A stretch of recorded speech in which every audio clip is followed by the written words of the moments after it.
on time. I'm really excited to start the series on Proverbs. I'm Joanna, Kline, if you don't know me. To start the series on Proverbs, it's such an interesting book, and in the last couple of years, I've written a couple pieces on Proverbs 30 in particular, but there's still so much that I'm learning about this book, and I'm teaching wisdom literature in the fall at Gordon, so this is a good chance for me to also get back into wisdom literature and learn some things, and learn from you about this book. I wanted to open us up with a prayer, and this is a prayer for guidance from the Book of Common Prayer, and it mentions the spirit of wisdom guiding us as we make decisions, so that's why I chose this. So please pray with me. O God, by whom the meek are guided in judgment, and light rises up in darkness for the godly, grant us, in all our doubts and uncertainties, the grace to ask what you would have us to do, and the spirit of wisdom, that the spirit of wisdom may save us from all false choices, and that in your light we may see light, and in your straight path may not stumble. Through Jesus Christ our Lord. Amen. Okay, I just want to give you an overview of where we're going so you can kind of see the outline of the series. So today is just a kind of introduction. The book of Proverbs is connected with King Solomon, and so we'll talk a bit about him and his connection to the book, and just the kind of the shape of the book, and then we'll look at some important passages from Proverbs 8 about woman wisdom. Next week, I'm planning to talk about wealth and poverty. There's lots and lots of texts about wealth and poverty in the book of Proverbs, and sometimes it looks like there's just kind of a straightforward connection between wisdom and righteousness and wealth.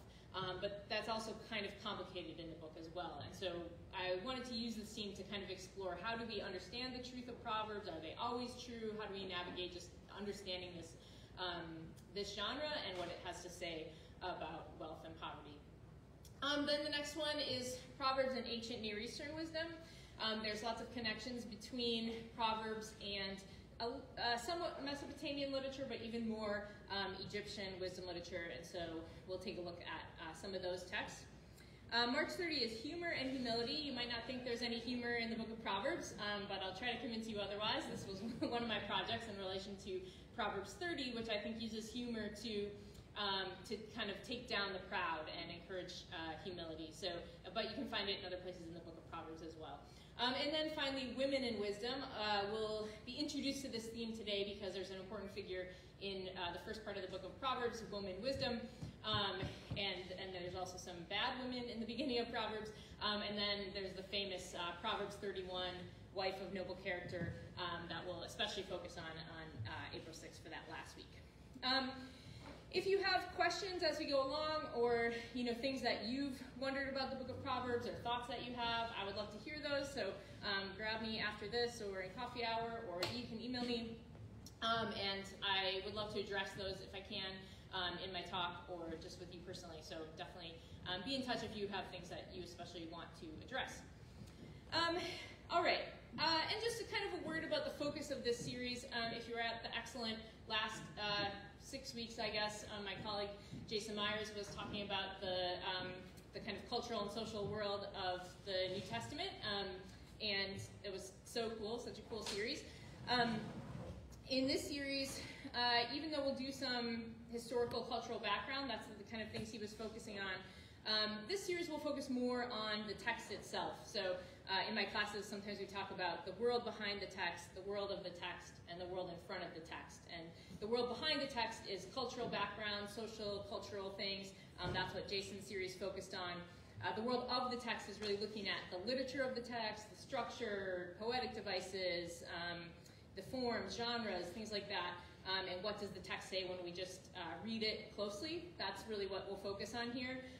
The world in front of the text is, ethics and application, and how these texts have been used over time and things like that.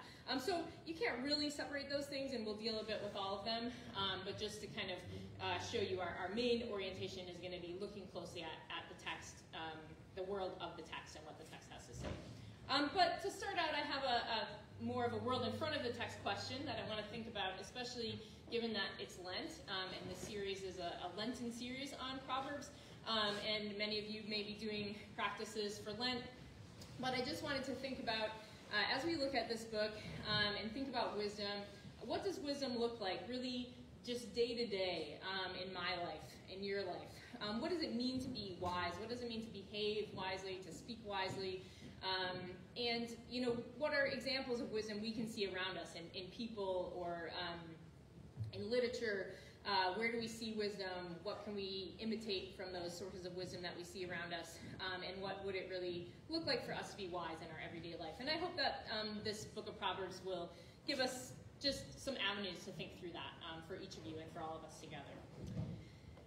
Okay, now we're going to start out with a little game, and it's called, Is This Proverb in the Book of Proverbs? And so I'm going to give you a proverb or a text, and I want you to just take a look at it, judge for yourself quietly whether you think it is in the book of Proverbs or not. I'll ask you, if you are not too shy, just yell out yes or no, and then I'll tell you the answer, whether the answer is yes or no. And there is a point. All right, and there's no consequences if you're wrong. Okay, this is the first one. Anger explodes in fools like fire breaks out in straw.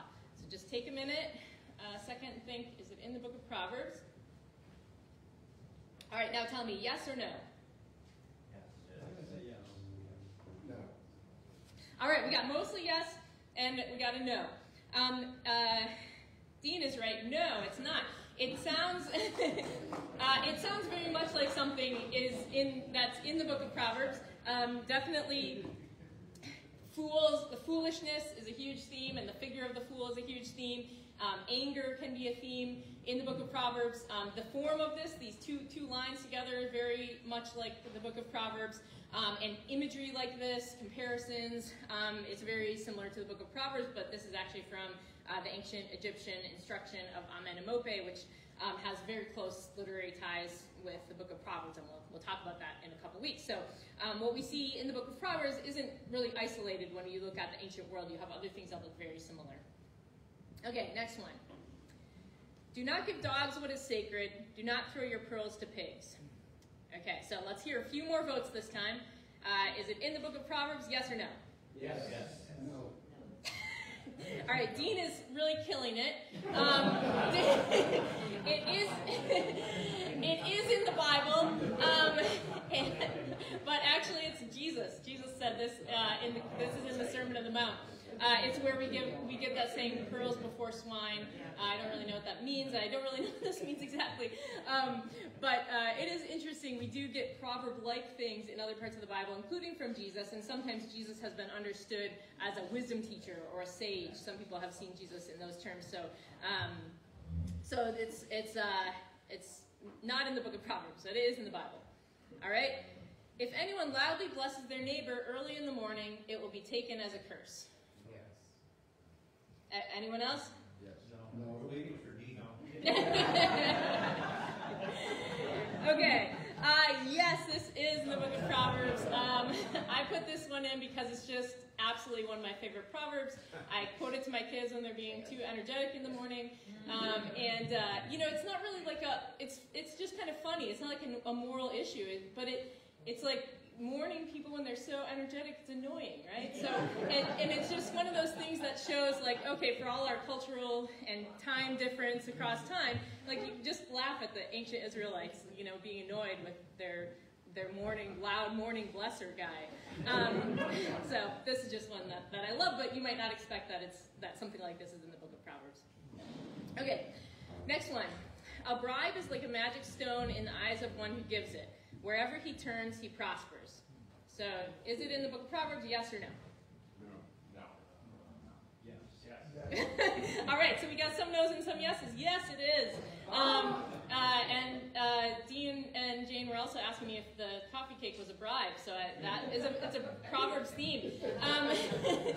It's an interesting text because it seems like it's viewing bribes positively, or it could be read like that. Bribe is like a magic stone. Wherever you turn, you prosper. And it's just an example, I think, of one of those proverbs that you need to think about what it means and maybe think about it in the wider context of Proverbs. There's some Proverbs, if you take them out of context in the book, it can look like they're saying one thing on the surface, but when you look at it more contextually, and so there's other things about bribes in the book of Proverbs that that might make you read this more negatively or understand it more negatively. And also some Proverbs just seem to say a kind of, sometimes they say a general truth even, or a general trend or whatever, even if it's not actually positive. So it's true that sometimes bribes can be effective, and that's just the reality. On the other hand, it's not looked at in the wider context of the book of Proverbs. It's not necessarily saying everybody should be offering bribes. Okay, a couple more. Do not revile the king even in your thoughts, or curse the rich in your bedroom, because a bird in the sky may carry your words, and a bird on the wing may report what you say. Is this proverb in the book of Proverbs? Yes or no? Everyone's getting scared now. Just, there's no consequences, so we got a no. Okay, we got a lot of no's. That's true. It's in the Bible, but it's in the book of Ecclesiastes. And this is also where we get our saying, a little bird told me. This is another book that's usually in the wisdom literature category, just like the book of Proverbs, also more obliquely associated with Solomon.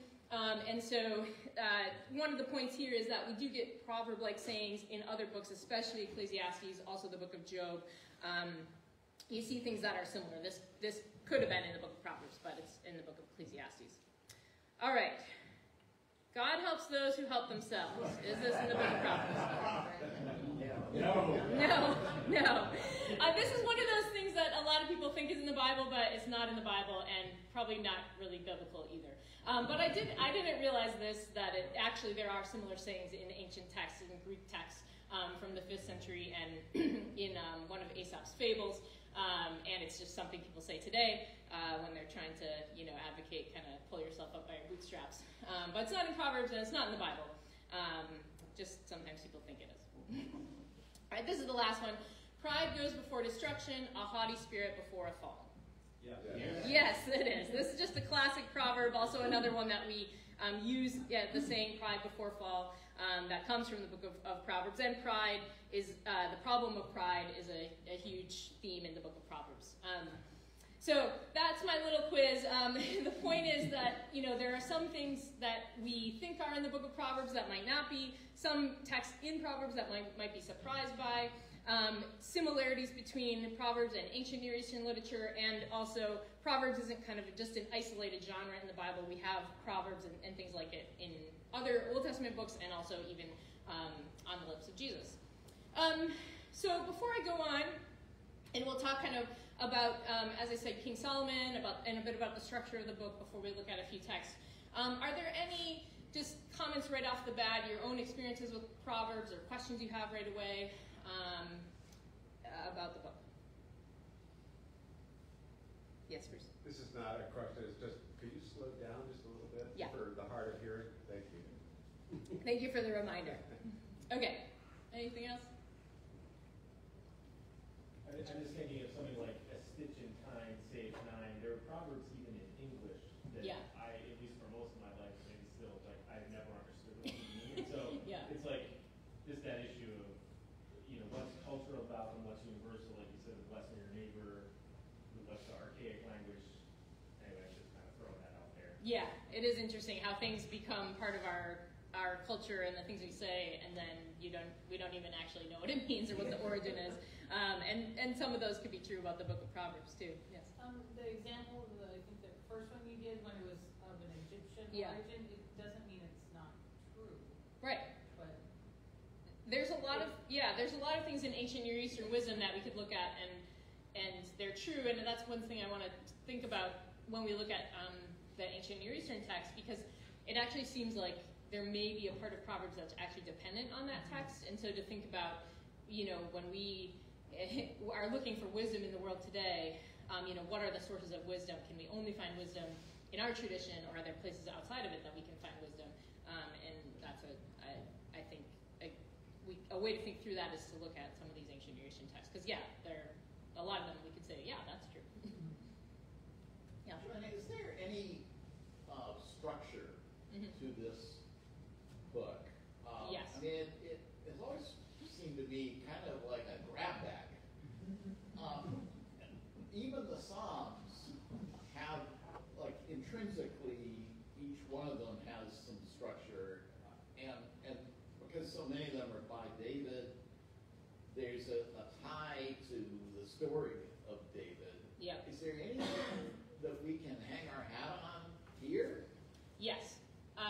Yeah, I would say for the most part, not on a, for the biggest part of the collection, not on a super granular level, but I'll definitely address that, and yes, there definitely is a structure. So thank you. We'll get there just in a second. All right, just to give you really briefly, talk about where we find Proverbs in the Bible, because a lot of times now people read the Bible on their phones or their computers, and you don't actually maybe even open a Bible to look at the text. And I think whenever we look at a book in the Old Testament, it's helpful. It says something about its position in the canon. Says something about it. So you can see it's here. This is just Protestant canon list or book list from, bless you, from the an ESV Bible, and probably many of you know the Protestant canon or the Christian canon, Catholic as well, is a 4-part canon. So of the Old Testament. So the first 5 books are the Pentateuch: Genesis, Exodus, Leviticus, Numbers, Deuteronomy. And then the next section are the historical books. That's Joshua through Esther. And then you have 5 books that are usually called the poetic books. So Job, Psalms, Proverbs, Ecclesiastes, Song of Songs. After that, the prophets.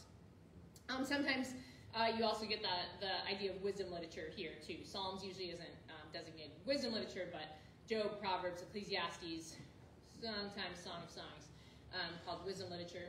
And so Proverbs is right here after Psalms. The book of Psalms, of course, is associated with David, King David, even though only about half of the Psalms are attributed to David. 2 Psalms are attributed to Solomon. And then we get the book of Proverbs associated with Solomon, as we'll see in just a minute. And then Ecclesiastes and Song of Songs also associated with Solomon in some way. So we kind of get all these Solomonic books together following a book that's associated with David, who's Solomon's father. Just really quick to show you in the Jewish canon. The Jewish canon is tripartite canon. The same books in the Old Testament as the Protestant Old Testament, but 3 parts: the Torah, which is the Pentateuch, the Nevi'im, which are the prophets, including some of what we call historical books, and then the Ketuvim are the writings, and Proverbs is in the Ketuvim section. The Ketuvim have kind of a variable order in different manuscripts, but again, Proverbs follow Psalms just like it does in the Christian canon. So that's just where the book is in the Bible. A couple introductory things, including something about the structure, which I'll go into more detail about. But when we talk about wisdom in Proverbs, it's a really big concept, and I don't want to totally boil it down to one thing. But wisdom involves a lot of things in the book. It's not just being smart or intelligent. It also involves practical skill for living well. And sometimes in the Bible, wisdom is even used about craftsmanship, like when the tabernacle is being built in Exodus, God gives this craftsman Bezalel wisdom to build the tabernacle. So wisdom kind of gets a broader meaning, I would say, in the Bible than we might use it. Also is closely linked to this idea of fear of the Lord, and all the wisdom books, I think, are linked with this idea of the fear of the Lord, which is not like a terror, being afraid, but a kind of posture of reverence and humility, which is another theme that's really important in these books. In the book of Proverbs, there's really an emphasis on the idea that wisdom can be learned, it can be accumulated, it can be passed on to children or other people. And sometimes, this is a little different than what you get in some other texts, like in Ecclesiastes it says, wisdom is far off and deep, who can know it? Or there's a chapter in Job that says, where can wisdom be found? And wisdom is harder to find. You get a bit of that in Proverbs, but the emphasis more is on that a person can learn wisdom. They can get understanding and follow wisdom. And so I think these two kind of poles of wisdom is impossible to get, and you can get it, is a kind of productive tension in biblical wisdom literature. All right, in terms of the structure of the book, this is the biggest picture structure, and more can be said about this. But the first 9 chapters clearly have a different genre than the collective Proverbs part in the center of this. There are these kind of speeches, discourses about wisdom and folly. Some of them are a father speaking to a son. Some of them are women wisdom talking. So they're not the 2-line Proverbs that you get, like the kind I was showing you on the screen. They're longer kind of speeches, and they just set up this whole idea of wisdom and what wisdom is, and contrasting wisdom and folly.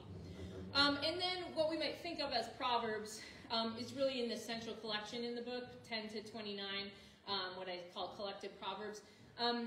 In this section, although you can find some divisions, and I'll talk about those, it is harder to find a structure. You don't get like, okay, here's all the Proverbs on the importance of speaking well or kind speech, and here's all the Proverbs about marriage, and here's all the Proverbs about how you should behave when you go before a king. You don't get that. It's sometimes it seems like there is no structure from one proverb to another. So people have done a lot of work trying to figure out a structure in here, and some scholars see more structure, some see less. Clearly, there's some proverbs that are grouped together by theme, but it's hard to discern like some kind of really coherent structure to this collection. But there are certain divisions, and I'll talk about some of those. And then in chapters 30 and 31, again, you get something a little different. Not as much of the two-line proverbs. Some of them are. But you get, for example, the text about the wife of noble character, which is a longer text. That's at the very end of the book. And we'll look at some of those. So just on kind of the broadest structure, this is what we have. And the whole book opens with this heading, the Proverbs of Solomon. So right from the start, you're supposed to think about Solomon. And so we'll take a look at Solomon. We have to turn back to the book of Kings to find out about what the Bible says about Solomon. And so we'll just talk about this figure and his relation to the book. So the origin story of Solomon's wisdom is found in 1 Kings 3. Just a little background on the figure of Solomon. Most people think he reigned from 970 to 930, so this is the 10th century. If we're thinking about kind of bigger biblical history, it's basically a midway point between Abraham, who's living around 2000, and Jesus, around 0. So we got David and Solomon kind of in the middle of that really big picture of biblical history. So Solomon is the third and final king of the United Kingdom. The kingdom was established with Saul as the king. After he died, then David became king. David really remembered as the greatest king. And then his son is Solomon. And then after Solomon's reign, the kingdom splits into the northern kingdom and the southern kingdom, and never again is one kingdom after Solomon's reign. We don't have a ton of archaeological evidence or textual evidence outside of the Bible when it comes to understanding Solomon and his reign. There's some of the fortified cities like Gezer and Megiddo. People have uncovered those cities and fortifications, but some people debate whether that's really from Solomon's time or later time. So there's not a whole lot I don't think we can glean other than kind of general information about this time period. The first temple was built according to the biblical text in Solomon's reign, but we can't really access that, the first or second temple, archaeologically for the most part right now. So there's not a ton we can learn outside the Bible about Solomon. So we'll just look at a couple passages in the Bible about Solomon and think about what this says about wisdom and what these say about Solomon as a wise figure. So this is the story many of you are probably familiar with about how Solomon became wise. I'll read it and just look for what stands out to you about Solomon's wisdom or just wisdom in general here. This is at the beginning of Solomon's reign. At Gibeon, the Lord appeared to Solomon during the night in a dream. And God said, "Ask for whatever you want me to give you." Solomon answered, "You have shown great kindness to your servant, my father David, because he was faithful to you and righteous and upright in heart. Now, Lord my God, you have made your servant king in place of my father David, but I am only a little child and do not know how to carry out my duties. Your servant is here among the people you have chosen, a great people, too numerous to count or number. So give your servant a discerning heart to govern your people and to distinguish between good and evil. For who is able to govern this great people of yours?" The Lord was pleased that Solomon had asked for this. So God said to him, "Since you have asked for this, and not for long life or wealth for yourself, nor have asked for the death of your enemies, but for discernment in administering justice, I will do what you have asked. I will give you a wise and discerning heart, so there will never have been anyone like you, nor will there ever be. Moreover, I will give you what you have not asked for, both wealth and honor, so that in your lifetime you will have no equal among kings." Okay, any thoughts or things you noticed here about Solomon's wisdom, about wisdom in general? Bruce? Well, his father, David, was righteous in heart. man after God's own heart. Right. He obviously didn't have an unbroken record of virtue. Yeah. Right? Yeah. That's one thing jumped out at me. The other was that Solomon invokes his father and then says to the Lord, I only really want discernment. Mm-hmm. I want to be able to do the right thing. Mm-hmm. Which is just pretty amazing. Yeah. When you think of, if God asks you what do you want, like a genie in a bottle, Yeah. you ask for power and wealth and influence. Mm-hmm. Yeah, and you wonder if there's a bit of looking at David's reign, which kind of devolved into chaos internally in his own family and externally in the nation, and Solomon sees that, and despite David really being known for faithfulness to God, loyalty to God, still didn't always make the best decisions. So, Aaron? I thought it interesting that he calls himself a child, Mm-hmm. and at the same time has a discerning heart from his childhood that is able to ask that question. Yeah. And he was already there in his character. Right, that's a great point. Yeah, he already shows some wisdom, even in his childlike state, to be able to ask the question. Bill, did you have something? It's interesting that Solomon asked for a discerning heart, and God replies that he's asked for discernment in administering justice. Yeah. Which is a sort of a subset of discerning heart, and one that seems rather narrowly applied. Yeah, I mean, Solomon does say, give your servant a discerning heart to govern your people. And then he says, for who can govern the people? So it does seem like Solomon is asking for wisdom in leadership, in leading the people. He doesn't mention justice, but that really is the job of kings, is to administer justice. And so maybe God wants to make that explicit, that the justice aspect that Solomon didn't make explicit. But I would argue that a king does more than administer justice, and the most important things kings do involve decisions. So the question of distinguishing between good and evil is not one merely seated in the judicial seats. yeah. But more broadly, it's just a curious way that this narrative is written. Yeah, that's true. Yes. Sorry to be ignorant here, but like the discerning between good and evil, Mm-hmm. I immediately think of Genesis Yeah. now, and the tree of the knowledge of good and evil. Right. Is there any Yeah, I don't know. that's a great point. The idea of discerning between good and evil. So the tree of knowledge of good and evil, I think there might be a connection to that. And I think in that scene, as I understand it, Adam and Eve are trying to get the knowledge of good and evil for themselves. Like God has shown them what's good. God created the world good, but instead of like discerning God or kind of following in what God has said is good already, they want to take that power for themselves to discern what's good and evil. And so the difference there is that like Adam and Eve are trying to do it for themselves, apart from God showing them. And Solomon is asking God to give him that discernment between. So he's asking for the knowledge of good and evil in a way, but that he's asking for God's version of it, which distinguishes him from Adam and Eve. And the devil is tempting him by saying, you'll be like God. Right, You'll right. be a God. Right.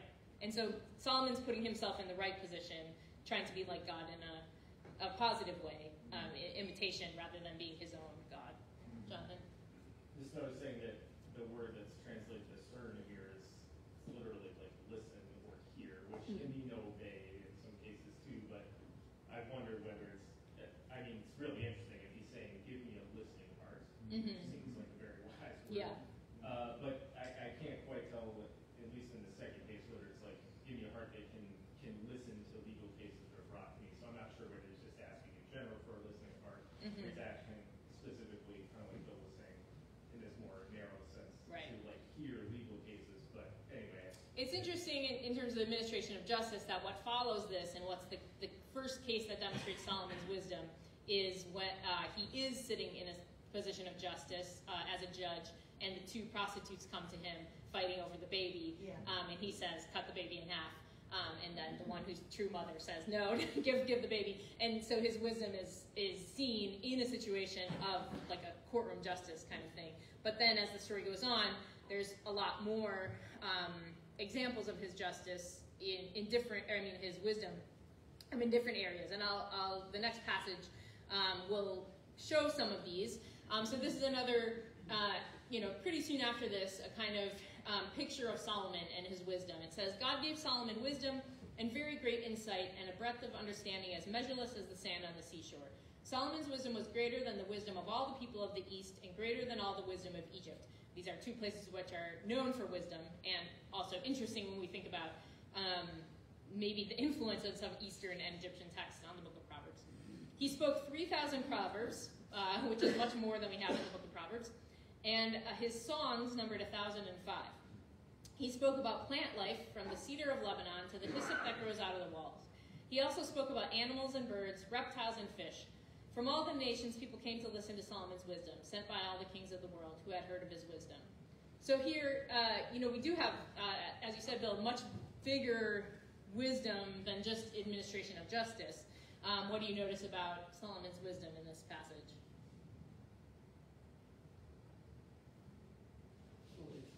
It's got a breadth that I think blows the mind. Yeah. That it's so extensive. But I think there's another element that maybe is inserted into this, which is repercussions. If this, then what? If this, then what? So you talk about plant life. Well, if you do that, then this. Action and consequences. Yeah.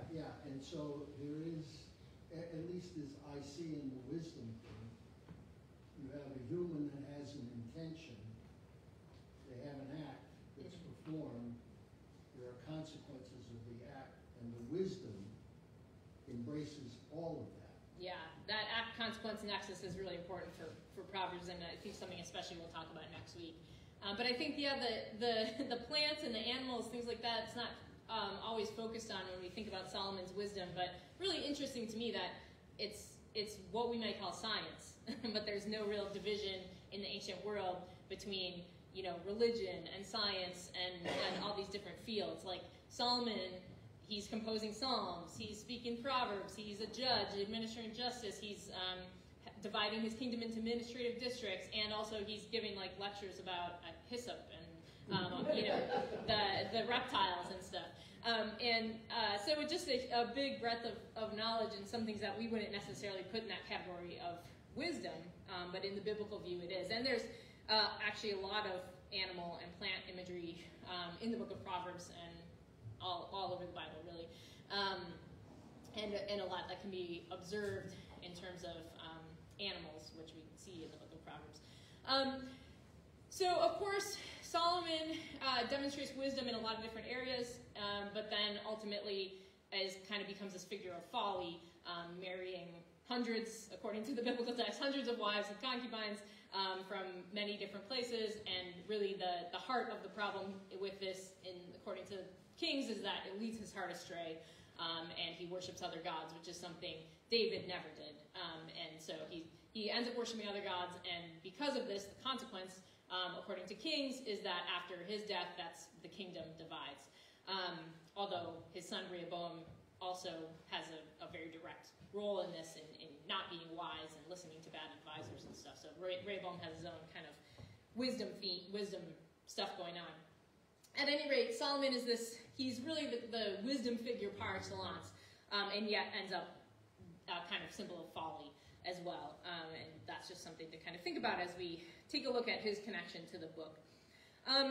Yeah, Karen. Just circling back to Jonathan's point, you saw there again the emphasis on listening and hearing. Yeah. And a few points of that. Right, yeah, and he does, people are coming to listen to his wisdom. One key example of that is the Queen of Sheba, who becomes this kind of, she's testifying to God's giving him wisdom and blessing, and you kind of see here one fulfillment of God's promises to Abraham. Back in Genesis 12, God said, through you all the nations will be blessed, and you see Solomon blessing the nations through his wisdom. It's a kind of high point in the biblical text, but yeah, it's a great point about that listening being Joanna? Yes. Is there anything in the slide you just showed Yep. us that we should deduce about God?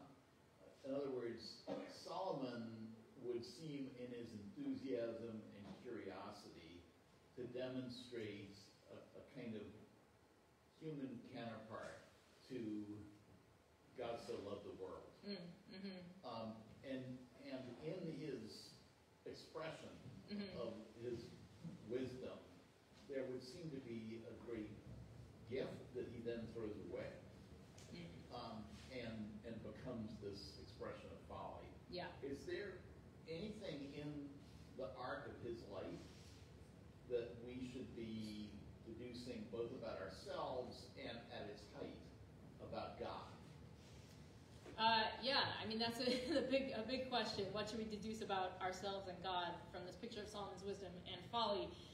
I think, I'm not sure if this is what you're asking, but I do think these manifestations of Solomon's wisdom in art, songs, in science, looking closely at nature, I do think there's something to be said about God's values, that God loves the world and looks closely at the world, including plant life, animal life, and that there's expressions of wisdom. We might just think of wisdom as making good decisions, and I don't know, being intelligent, but wisdom, as I said, wisdom in the Bible can be shown by our craftsmanship. It can be shown through art. It can be shown here through attention to nature. And so it seems like God, in terms of God, I mean, God values those things. God values the world, and God values close look at those things and expression in the arts and things like that. And that can be an example of wisdom, is like looking closely at the natural world and observing it and seeing and learning from God's creation, because God gave careful attention to that. I mean, on the other side, really like I said, Solomon's fatal flaw is that he abandons God, worshiping God. And so I guess, I mean, all these manifestations of wisdom come from God and can be expressions of even worship, I think. Then he goes astray. Yeah, go ahead. Just a question about, if he's the wise king, and he's this sort of exemplar wisdom, but then he ends up being an idolater, what does that say about the connection between wisdom, or maybe it's saying something like, you can be wise and have all this knowledge, but you can still be twisted. Right. I mean, I think in the book of Proverbs, sometimes it can look like there are wise people and there are foolish people. But the book itself is encouraging foolish people to become wise. And Solomon's life shows that wise people can become foolish. And so I think it maybe cautions us against reading Proverbs kind of fatalistically. Like, okay, there's fools, there's wise people, or maybe judging other people, ourselves or other people, to be in one of those categories, just as static categories. They're not. You can lose your wisdom. Right, you can lose your wisdom, and if you don't have wisdom, you can gain wisdom. And so you have to be watching out for that, I guess. Aaron? I feel like a really important word here is pride. Right. And he wrote pride to fall, right? Right. And I don't think I've read much about it. Maybe I haven't read in a long time, but he didn't seem very self-aware after he was very self-aware. Yeah. He pronounced a lot of wisdom. He wrote and spoke all of these things, but in those things, did he become aware of his own wisdom and therefore become unable to judge himself? Yeah. And that pride led to him being deceived of himself. Right. And that was the path. And when you look at the trajectory of the book of Proverbs, I'll talk about this more in a future week, but this emphasis on pride really reaches ahead, especially in Proverbs 30. And it seems to be this idea that a caution against reading the book of Proverbs and thinking you're getting wiser and wiser and wiser, and then you become proud, and and the book is itself trying to discourage that kind of idea that you gain wisdom, you gain wisdom, and then you've made it, and you got it. Yeah. But he's also become a world celebrity. Yeah. Wisdom, and Yeah. that alone will send him up. That's true. That's true. We see that today. So let's just take a look at Solomon's connection, because it's not, when we think about the book, it's not necessarily 100% straightforwardly as connected with Solomon as we might think. On the one hand, the book opens with the Proverbs of Solomon, and then you have chapters 1 through 9, which are those discourses about wisdom and folly. And then at the beginning of the next section, 10:1, also opens with that superscription, the Proverbs of Solomon. But then when you get to 22:17, you have this notice about listening to the words of the wise. And so this seems to be, in terms of structure, this is another section, 10:1 to 22:16 are the Proverbs of Solomon. Just a kind of fun fact, whether it's a coincidence or not, this section from chapter 10 to chapter 22:16 contains 375 Proverbs. And Solomon's name in Hebrew, there's a number attached to every letter. Solomon's name, if you add up the numbers, equals 375. This is a rabbinic technique called gematria that is used to kind of, make meaning out of text sometimes, to play with that numerical value. People debate whether this is in the Bible itself or not, and so maybe this is just a coincidence. But if it's not a coincidence, it's interesting that this collection that begins with this heading, the Proverbs of Solomon, might be intended to be kind of like a representative Solomonic collection of Proverbs. In Kings, it says Solomon spoke, 3,000 Proverbs or 2,000 some? Anyway, Solomon spoke a lot of Proverbs, a lot more than we have in the book. And so what we can see is it seems the book is really shaped to give like this representative Solomon collection. But we have the words of the wise. Then in chapter 24, another heading that talks about the wise. These are the sayings of the wise. We don't know who the wise are, but it's it's not as closely connected with Solomon. And then in chapter 25, it says, these also are the Proverbs of Solomon, which the men of Hezekiah, king of Judah, copied. So Hezekiah is a big name king, important king in Judah after the split of the kingdom. He reigned probably about 715 to 686, which, if you remember, Solomon is in the 10th century, 970 to 930. This is more than a couple hundred years later. So what this tells us about the book, and usually we don't see these little details about how a book was composed. This is really interesting. That long after the time of Solomon, people are still copying his Proverbs. Probably the book is still taking shape hundreds of years later, and this is probably a big kind of maybe the main time period, or one of the main time periods for the book kind of coming together. And there's still probably parts being written or arranged, and we get just a little glimpse into that from this little notice about King Hezekiah's men, scribes copying the text. Then in chapter 30, you get this heading, the words of Agur. Agur is completely unknown. We don't know who he is. He might be a non-Israelite. Depending on the reading of certain texts, it's a very difficult text at the beginning of this chapter, and really interesting, but explicitly connected to somebody, a named figure, who's not Solomon, and we don't even know who he is. And then finally, the last superscription in the book is on chapter 30. It says the words of Lemuel, king of Massa, that his mother taught him. So a couple interesting things. This Lemuel figure, we don't know him from any other sources. But Massa, many people think is kind of this to the east, Arabia. So this would be, the wisdom of somebody from the east, which is mentioned. Solomon is greater than all the wisdom, the people of the east. And it's words that his mother taught him. We have this idea of the father passing along wisdom to his son a lot in Proverbs 1 through 9. A bit of mother as well, too. But here we have a mother passing wisdom to her son. And really, the author of this text is the mother. So we have this text authored by a woman at the end of the book. So I think when we think about Solomon and his connection to the book of Proverbs, it's similar to Moses' connection to the Pentateuch. In a way, Moses is this kind of authority figure behind the Pentateuch, but in reality, probably the Pentateuch was composed over a much longer period of time than Moses' life. David is the authority figure connected with the Psalms. People say the Psalms of David, but even if you look at the superscriptions in Psalms, only about half are attributed to David, lots are attributed to other people, and yet David is like, the figure attached to the Psalms. And so Solomon also didn't write this whole book, even when you just look at the book. Even though the whole book can be called the Proverbs of Solomon, as they are at the beginning, Solomon is the kind of authority figure, this figure we're supposed to think of behind the book. So at the same time that we think of Solomon as like the ultimate wise king, a kind of symbol of wisdom, and maybe even a symbol of folly, he's connected with the book. The book goes way beyond him, and we can even see that from the book. And it really represents a kind of, collective wisdom probably from hundreds of years. Many people think the beginning and the end would have been composed in the exile or after that, which is the 6th or the 5th century. And probably a lot of it came together, like I said, during this time of Hezekiah, or around then, the time of the monarchy.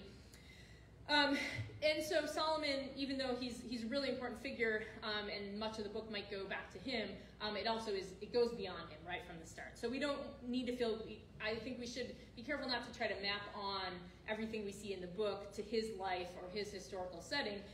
It's different from, when you look at like a letter of Paul, a lot of times we can date Paul's letters to the year that they were written and the exact place. Most Old Testament texts you can't do that with. And it's kind of cool, I think, to think about this book as a kind of repository of collective wisdom over centuries, maybe, that has come together. At the same time, Solomon is this important authority figure behind it. Questions before I go on? Yes? Is there any connection, or should there be any connection with the Proverbs and the wisdom of Solomon? The Deuterocanonical book? Yeah. So that's another wisdom book that's connected with Solomon, just like Ecclesiastes and Song of Songs in the Catholic canon and the Orthodox canon. It's a similar thing. I'm pretty sure Wisdom of Solomon pretty clearly was written in Greek. And so I think it's similar trajectory, kind of that, like, if we look at the book of Ecclesiastes, we're certainly supposed to think of Solomon, but Solomon's name isn't actually in it, and he seems to be more of like it's more of a kind of thought experiment of like, what if Solomon was on the search for wisdom, than necessarily Solomon actually writing it. And during the Second Temple period, there's lots of books being written in the name of big figures as ways to either interpret biblical texts or to kind of think through wisdom. So I think Wisdom of Solomon, there's little that would make us believe that he actually wrote it, but certainly like it speaks in a Solomon voice. Right. And so it's I think an author using the Solomon figure to think through what is wisdom in that particular context that he's living in, and using some even like Greek literary forms and stuff like that. Yeah. Thanks.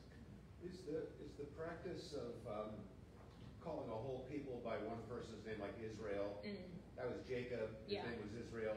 Call the whole people Israel, or calling them Jacob. Yeah. Is that similar to what you were just saying? Yeah. About like a federal headship. Right. Yeah, there is a lot of that. That's a good point, that the whole nation can be represented by one person, and there is a lot of times, the use of one figure to represent a bigger entity. And so it's not, I don't think the exact same thing when it comes to literary text, but related, yeah. Mm-hmm. What do you love about Proverbs, and how does it deepen your spiritual life? I mean, this whole series, I hope, will be showing what I love about Proverbs. So it's hard to really reduce that. I think something I like about it is that, like I said, on the surface, it can seem really simple, like, if you do the right thing, and if you're wise, you'll be successful, and you'll be rich, and you'll have a long life. And it can seem a little, well, we might react against it being shallow or not deep enough, but actually the book itself kind of complicates that easy equation, and develops it over the course of the book. And so, you can pick out one proverb and kind of mull over it and gain wisdom, but then you also get a kind of deeper meaning as you look at the whole book, which is something I think that the introduction shows. Gets to the structure question as well. These are the first words of the book, and I'm just going to draw on this idea from a scholar called Barrett Schipper, who talks about this as kind of showing the trajectory of the book. So the introduction to the book says, "The Proverbs of Solomon, son of David, king of Israel, to know wisdom and discipline, to understand words of insight, to accept discipline that affects prudence, righteousness, justice, and uprightness, to give the inexperienced cleverness, to the young person knowledge and prudence. Let a wise person hear and add teaching, and a discerning person acquire guidance. To understand a proverb and an allusion, the words of the wise and the riddles. The fear of the Lord is the beginning of knowledge, but fools despise wisdom and discipline.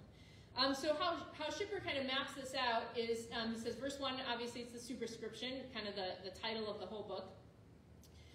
Verses 2 to 4 show wisdom for beginners, so the wisdom for the inexperienced, the young people, and that's part of the book is for beginners. But then also talks about more advanced wisdom. So the wise people are supposed to gain more wisdom. They're not just wise and that's it. The discerning person still needs to gain knowledge. And then he calls verse 7 the motto of the book, this connection between wisdom and the fear of the Lord. And this can kind of be mapped onto the book as a whole. And so the first 9 chapters, those discourses of wisdom, about wisdom and folly, can be seen as a kind of wisdom for beginners. And it's addressing a lot of times this young man, my son, do this, don't do this. It's the kind of beginner wisdom. And then you get into the collection of Proverbs, can be called a kind of deeper wisdom. It's maybe intermediate level. And then you get to some more difficult stuff towards the end of the book that might be called advanced wisdom or riddles. And like I said, it works against this idea that you just acquire wisdom, you get more and more wise, wiser, and then you've made it. And then he says you kind of are meant to like start over again and take that journey again. So in terms of structure, I think the book is structured to kind of take a person on a wisdom journey, and that never ends, even when you get to the end of the book. All right, I'll say something about woman wisdom, and I have a handout with text that we're probably not going to get to today, but we can work it in for next time. A really important figure in Proverbs 1 through 9 is this figure of woman wisdom, so it's a personified version of wisdom. The word for wisdom in Hebrew is chokmah, which is a feminine noun, so it lends itself to this personification of wisdom as a woman. And there's several passages that feature woman wisdom. She's out calling in the streets for people to listen. And this really important passage, she's said to be with God at creation. She's contrasted with, in one passage, a personified woman folly. So a personified version of folly. And also with a bit more concrete, sometimes called strange woman, this woman who's wandering the streets trying to get young men to come over to her house and doesn't have anything good up her sleeve. And so she's contrasted with both of these women in the passage. And since we only have a few more minutes, I think I'll save the text for next time.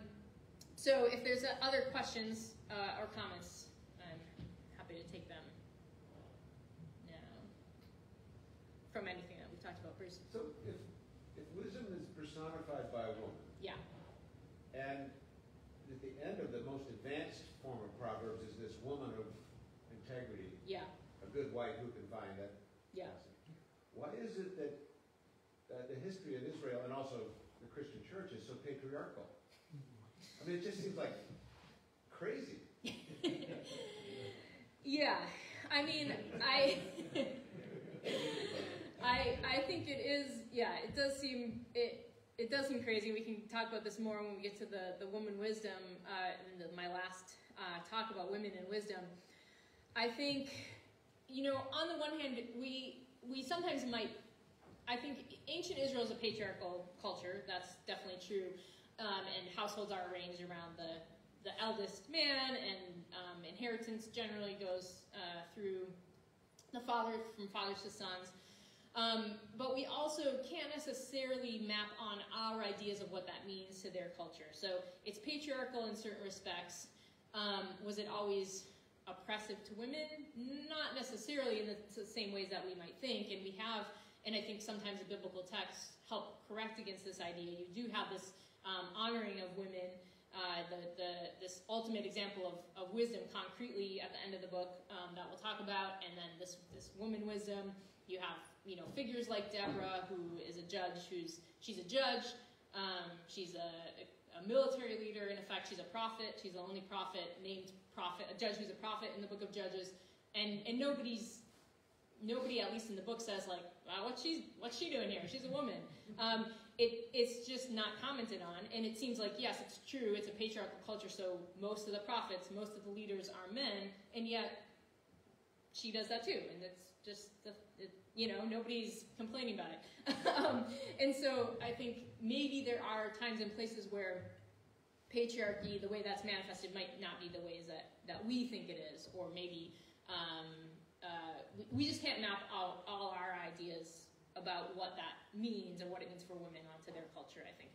But also just, people seek power, and men have been able to get power, and they'll try to keep it if they can. I was just going to think, physically men are stronger than women, and if you're living in a barbaric time where war is hand-to-hand combat, it might be that, I don't know, I'm thinking out loud here, it seems like, of course the men have to be in charge in that sense. Yeah. But they're not necessarily in charge of the whole culture. Right, and we'll see in the Proverbs 31 woman, you can't map like what our idea might be of like a 1950s, housewife and the man working onto really anything in Israelite culture. And I think you can't really map that onto first century, Jewish or Roman culture, as Jason showed us. Like, that's not, we might think that that's biblical or that's traditional or something, but it's not. The way that households work, the way that production works and things like that, it's just not the same as what we might think of as like traditional. All right, looks like we're at time, so we'll have to save our passages for the next time. I look forward to looking at those with you next time, and feel free to come up if you have any questions. Thank you.